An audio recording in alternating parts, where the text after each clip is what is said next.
Hello, this is Gillen H2O. This is my new channel called Vinyl Noob. I also have another YouTube channel that I've had for a couple of years where I do product reviews on guitar equipment, amps, guitars, effects pedals, that kind of bag. This is a different thing. I got into vinyl collecting, or I should say got back into vinyl collecting because I'm 50.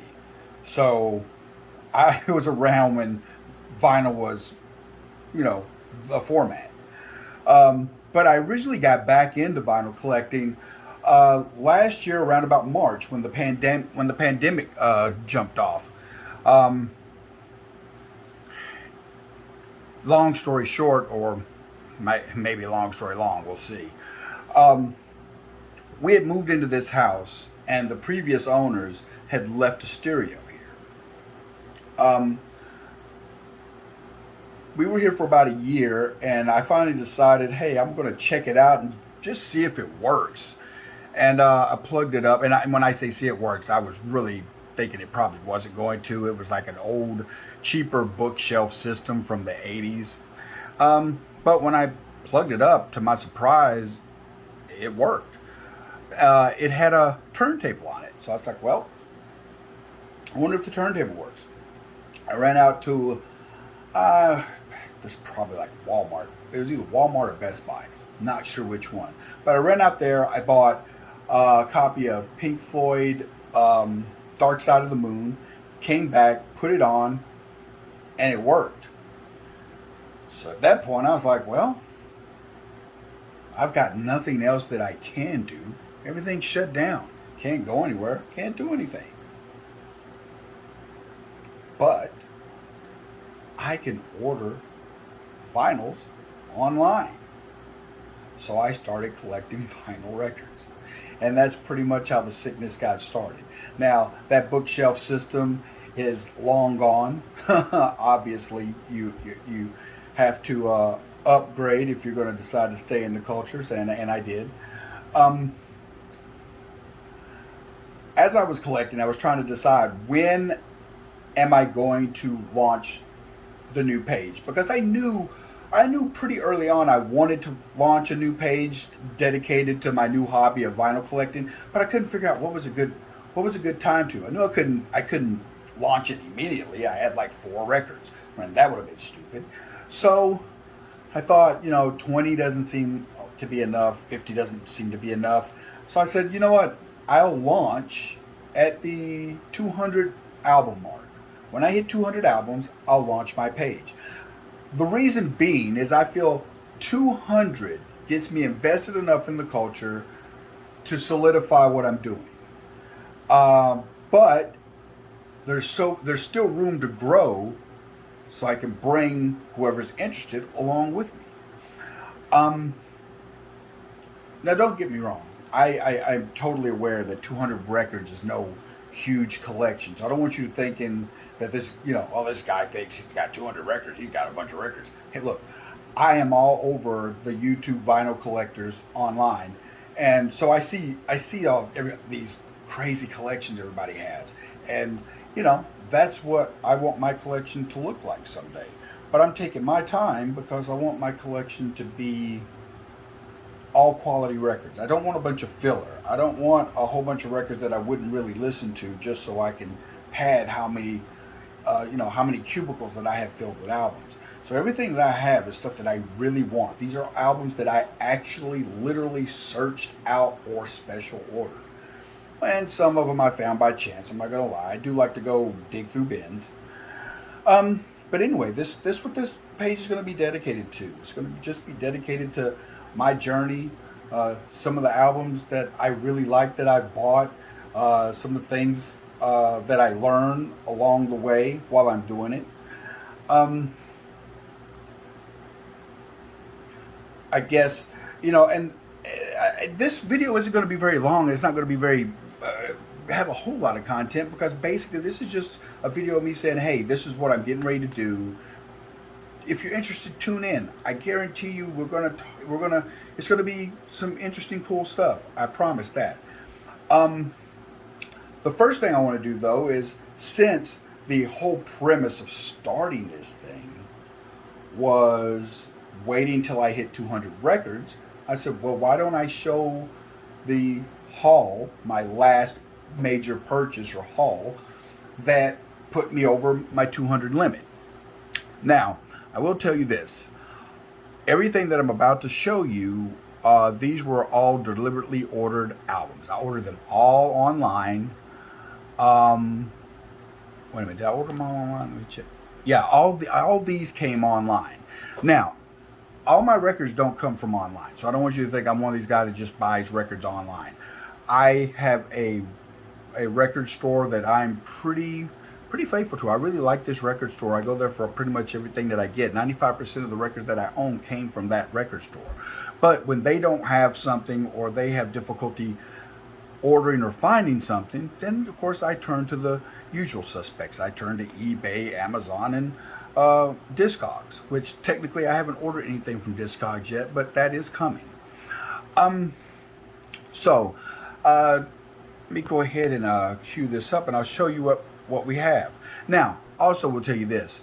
Every album that I'm about to show you is not an original pressing. Everything is a reissue, and they're all colored vinyl.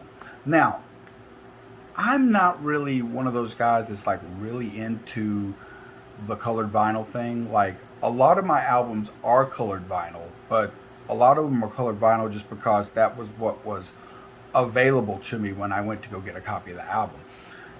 Technically, I don't really care if it's black or colored vinyl or splatter vinyl, or I just want the music. Personally, I am less of vinyl collector. In fact, I don't even like the term vinyl collector, because collector to me sounds like someone that's going to get something, they're going to, put it in a bag, stick it somewhere, and they're not going to play it because they're afraid that if you play it, you might devalue it. I collect vinyl records the same way I collect comic books. I don't care how much that comic book costs. I could pay $100 for a comic book. The first thing I'm going to do, if I've never read that story, is I'm going to open that bag and I'm going to read that comic. Otherwise, I really don't see the purpose in buying it. I'm not a type of person that's just trying to. I'm not trying to park money. I'm not buying it to make a profit. I'm buying it to enjoy it. So, if I buy a rare album, it's going to get spun, and I know that's going to probably piss some of you off, and I apologize ahead of time, but that's what I'm about here. I'm about actually playing the music. If I'm not going to play it, then I'm not going to buy it. Basically, if there's something that I feel like if I buy it, I wouldn't play it, then I wouldn't buy it, because I feel like buying an album without playing it's like buying a guitar and not playing it. It's unfair to the guitar. It's unfair to the album. It wants to be played. That is its purpose in life, and I'm trying to help it fulfill its purpose. So anyway, enough of that metaphysical bullshit. First up is me not being able to operate my camera. Okay, w.a.s.p, the Headless Children.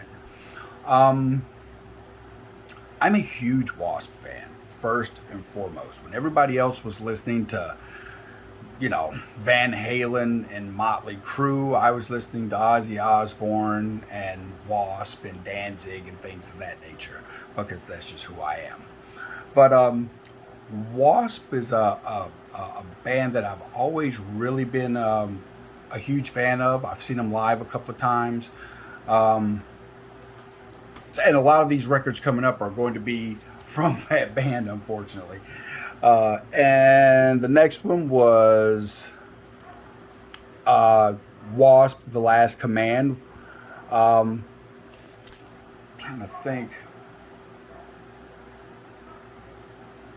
Yeah, Wild Child, Ball Crusher, Widowmaker, Blind in Texas. Just a lot of w.a.s.p hits. My favorite off the Headless Cross would have to be the Headless Children. Excuse me, Headless Cross is a Black Sabbath album. The Headless Children is Mean Man and Forever Free.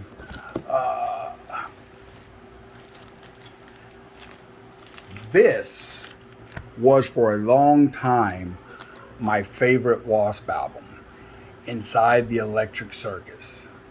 Um, just love like Restless Gypsy, and there's a lot of hits off this album. Restless Gypsy, 9-5 Nasty, um, of course Inside the Electric Circus, that goes without saying.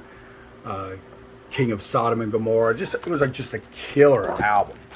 And I said this was my number one favorite W.a.s.p. album because when this album came out, it surpassed that for me. This, by far, in my opinion, is the best W.a.s.p. album Blackie Lawless ever put out. W.a.s.p., The Crimson Idol, with the late great Bob Kulick on guitar. I also have to say that this is pretty much the stepping off point for me in W.a.s.p. I'm not a fan of most of the material that he put out after this album. Um, it just doesn't. I don't know. It's that the material that came out after the Crimson Idol just didn't resonate with me. Um,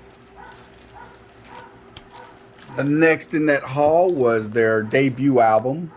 Um,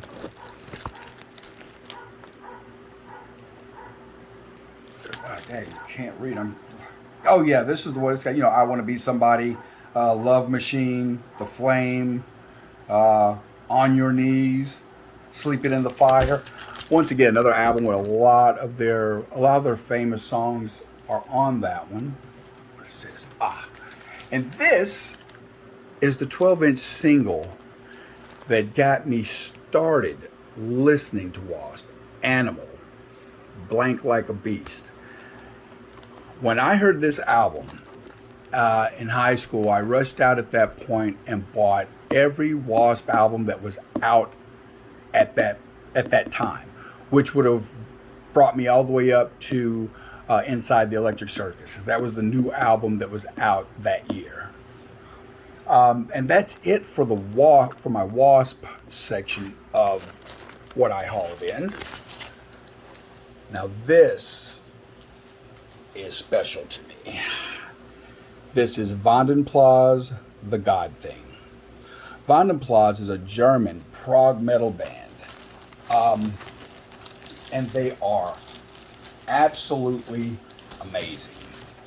They're by far I can easily say Vandenplas is my favorite prog metal band of all time. I'm a huge Dream Theater fan, but Vandenplas is my overall favorite prog metal band. They're just good songwriting. The vocalist is just, he's extraordinary. Stephen Lill on guitar, and I think the singer is Andy Kuntz. Is that right? I have, my memory isn't always the best. Yeah, Andy Kuntz is the vocalist, and Stephen Lill is the guitar player. But a quick note on that: years ago, I used to do album reviews for MetalUnderground.com, and I actually got to interview Stephen Lill, which was cool, being I'm such a big fan of the band. So yeah, just a little side note. This is an album I would not have expected myself to buy. Styx, The Grand Illusion. I'm not a big Styx fan. I don't know a lot of Styx songs. I probably know the staple 2 or 3 that everybody knows. But I was in a record store in Winston-Salem and just browsing and looking, and this was playing on the overhead. And when I asked, who and what it was, and they told me that it was Styx, The Grand Illusion, I was quite surprised. I don't know that I would qualify Styx as a progressive rock band, but I would qualify this album as definitely being a little progressive. And I guess that's probably why I like it. The final purchase on that haul is Stanley Jordan Magic Touch. Stanley Jordan is an extraordinary jazz guitarist who, if I'm not mistaken, was playing guitar on the streets of New York. Like I forget what the term is called when you're a street performer, and I believe that's how he got found. He has this amazing two-handed tapping technique. And when I say two-handed tapping, I don't mean two-handed tapping a la Eddie Van Halen. It's more like two-handed tapping a la playing a guitar in the same sense that you would play a piano. So yeah, so that it's a really good album. It's actually mostly made up of covers. Um, Eleanor Rigby is one of the covers done. He does a cover Around Midnight by Thelonious Monk. Um, what's another good one? Uh, a Child is Born. Just if you get into the jazz thing, it's a good album to have. So basically, I guess the only other thing that I would say is if you're tuning into this channel because you're wanting to catch reviews of the new Britney Spears album or some Taylor Dane release, or you know uh, what's going on new, what new albums are coming out by Nickelback, I can tell you this is not going to be the place for you. This channel is going to have a heavy emphasis on two things. The first thing being metal music, and that is to encompass all the subgenres of metal music. So you don't have to ask, well, does that mean thrash, or does that mean prog, or does that mean, it means metal, all of it. And like if this were a college degree and metal music was my major, then my minor would be virtuosic guitar music. So there's going to be a lot of jazz fusion, jazz, blues, um, just a lot of guitar music will be on here. I'm just being honest with you. Now, that's not to say that there won't be other things. I listen to a lot of stuff. I have a very eclectic taste. There's everything in here from Coroner, excuse me, I didn't pronounce that very well, Coroner, to Metallica, to Stanley Jordan, to Bruno Mars. So, everything's in my collection, but I'm just letting you know that there's going to be a heavy emphasis on guitar related music in general. But I mean, that's not to say that if you're a metal guy, don't be upset if you tune in here and I'm talking about some fusion guy or some country guy. You know, it's just what it is. I love all music, but like I said, I just want to be, I just want to try to set the stage for what we're going to do.